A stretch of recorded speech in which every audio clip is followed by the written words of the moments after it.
Portia finds Zeke with Jordan at the Metro Court pool and assumes they are on a date. Curtis arrives, and as Anna and Sonny continue to talk about Valentin's message, Dante walks through with takeout and sees a gunman on the roof. He yells at everyone to get down as shots are fired. People scatter, and Sonny's guard fires back. In the restaurant, Chase calls the shooting in. He says he's going in when Finn and Liz approach him and say they heard shots. Chase needs their help and asks them to come with him. Back at the pool, Jordan makes a call but learns the shooting has already been called in. Suddenly, Portia spots Curtis laying on the ground, shot in the back. She rushes to him and applies pressure, and says she needs towels, so Jordan grabs her some. Soon Finn and Liz arrive, and Finn asks her to let them take over. Chase asks Jordan what happened, as Liz and Finn work on Curtis. Sonny decides to end the chaos, steps out from behind the bar he and Anna sought cover behind, and yells, "I'm ending this, stop." The SWAT team arrives shortly, and Curtis is loaded onto a stretcher by the paramedics. Portia asks to ride in the ambulance, and Zeke tells Jordan that he can give her a ride to the hospital. Jordan explains they are witnesses and must stay. Zeke asks Dante if he can take Jordan to the hospital as he also wants to be with his sister. Dante excuses them as they confirm they didn't see anything. Anna tells Sonny that was a risk he took.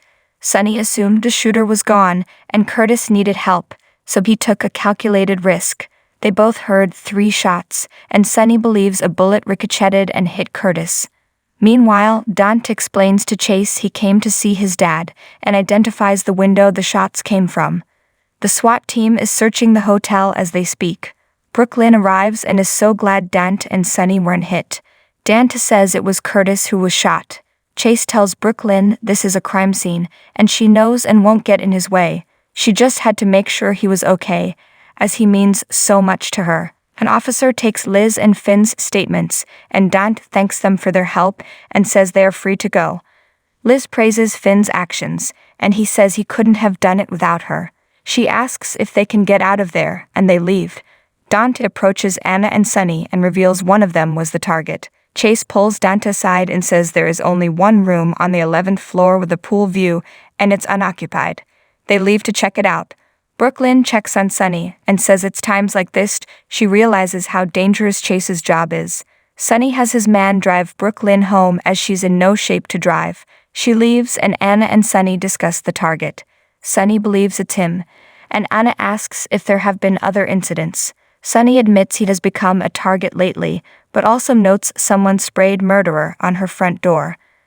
Anna asks if he thinks the shots could have been for her. Dante and Chase head into the suspected room and search it over. Dante finds the gun stashed behind a sofa. Chase calls in for the forensic team, but Dante knows they won't trace anything back to the shooter. Chase thinks the person was a pro, but Dante admits it could be an intelligence op. At the Savoy, TJ and Molly hit the dance floor. Christina suddenly gets the idea to be Molly and TJ's surrogate. Molly, around the corner, hears her sister's idea. Molly finds TJ and asks if they can sit somewhere far away from her family, as she may have to kill her sister. Back at the table, Alexis thinks right now Christina offering to be a surrogate is getting a little ahead of the game. She points out that Molly and TJ are both devastated, and this isn't the time for rash decisions or grand gestures. Christina disagrees and feels time could be running out.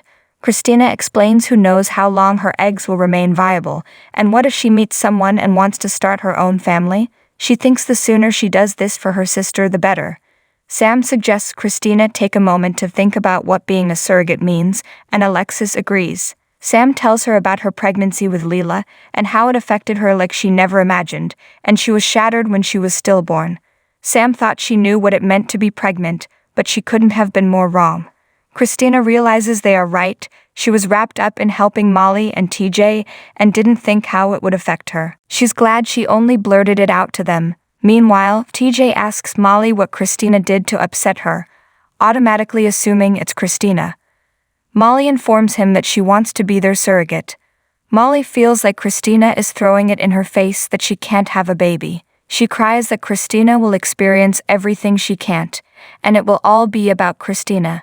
TJ tells her, "Not to me." TJ knows Christina has the classic middle child Jan Brady syndrome, but he has known her to be very generous. However, this isn't happening to Christina, it's happening to them. Molly agrees with TJ and knows this is his loss too, and she's been pushing him away. She wanted to give him their child and to give birth with him by her side. She knows her dreams won't happen, and she's grieving but forgot to ask what his dreams were. TJ also dreamed of her carrying their child, but he would still like for them to have kids. Molly still wants kids someday too, and she notes she does share DNA with Christina, who might be their best choice. Joss and Trina head to the park for a picnic and watch the fireworks. They talk about their boyfriends hating one another, and Joss explains Spencer's dislike of Dex is because she handled her breakup with Cam poorly. She should have broken up with Cam before she started seeing Dex. Joss explains it started the night she was attacked by the hook, and Spencer just wants to have Cam's back. She also feels Spencer is intimidated by Dex, and just wants to prove he's just as tough as Dex. Joss isn't okay with how Spencer's acted towards Dex, and she thinks Spencer took what Trina said about the fake evidence to heart as he's taking a new approach with Esme. Trina asks what she means. Joss says her grandma Bobby said Esme and Spencer are signed up for a parenting class. Trina admits she hates the idea of Spencer spending any time with Esme. Dex arrives to surprise the women with some cold beverages, and he and Joss kiss. As they chat, Dex gets a call from Sonny's man Gabe, who tells him there was a shooting at the pool, and he believes Sonny was the target. Dex gets off the phone and reveals there was a shooting at the pool, and Curtis was hit. Trina calls her mother, and Joss realizes Trina needs Spencer. Liz and Finn arrive in the park, and Liz doesn't know why she's feeling this way as she's assisted in many gunshot wounds. Finn says it's different when it's your friend and your friend's husband. Liz can't stop shivering, so Finn puts his arm around her. At the hospital, Esme arrives and meets Spencer late for their class, and she hated leaving Ace with the Quartermain nanny. Spencer says he will be safe with them, but Esme says his crazy family has already tried to kidnap him once. She wants to be anywhere but here right now and wishes Laura and Kevin would get home. Annoyed Spencer, it is fine if they don't attend this class. She suggested this class because it could help them cooperate for Ace's sake. Spencer yells this is him cooperating. A woman appears and assumes they are here for the parenting class. The class begins, and the instructor explains this isn't a how-to class, but a course on how parents can work together for what is best for the child. She explains when parents are at war, it's the child who suffers. They get to work on answering a questionnaire and realize they haven't been the best at communicating with one another about parenting Ace. After they fill out the questions, the teacher looks them over and notes they are perfectly in sync. Esme admits they both read the same parenting guide, and they both agree the other wants the best for Ace. The teacher feels they make a good team. An unconscious Curtis on a stretcher and Portia arrive at the hospital, and Dione and a doctor take over from the paramedics. Portia watches them work on Curtis in an exam room, and the doctor says they need a massive transfusion of blood. Dione tells Portia she can't be in here and leads her out of the room. She assures her she'll let her know as soon as there is news. Zeke and Jordan arrive, and Portia explains Curtis is being prepped for surgery. Portia gets a call from Trina, who says she heard about Curtis. Portia tells her that Curtis is still alive and fighting. Portia explains what happened. She suddenly asks who told Trina. Trina, Joss, and Dex arrive at the hospital, and Trina embraces her mother. Joss asks Dex to stay with Trina and she'll be back in a minute. Zeke checks on Jordan, who thinks he should be with Portia. Zeke says right now Portia needs to be with her daughter. Later Jordan has to get to work as the acting deputy mayor and give a press conference. Zeke offers to walk her out.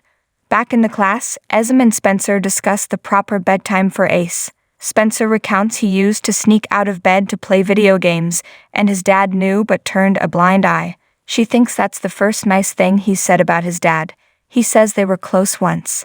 As she touches his arm, Joss arrives and is shocked by how friendly they seem. Meanwhile, a doctor comes out and tells Trina and Portia that Curtis will need surgery, which is complicated by the fact that the bullet is lodged against his spine.